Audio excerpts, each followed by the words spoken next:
సమస్త జగములు రక్షించే సకల జ్ఞానమూర్తి, ఎవరింట తాను కొలువుండునో కలుగును వారికి కీర్తి.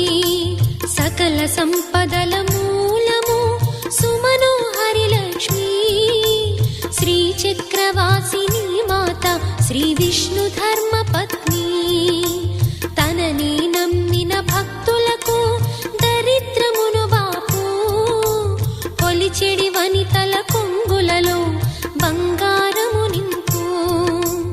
అష్టలక్ష్ముల రూపున అవతారం దాల్చినది, కష్టములను తొలగించగా భూమిలో వెలసినది.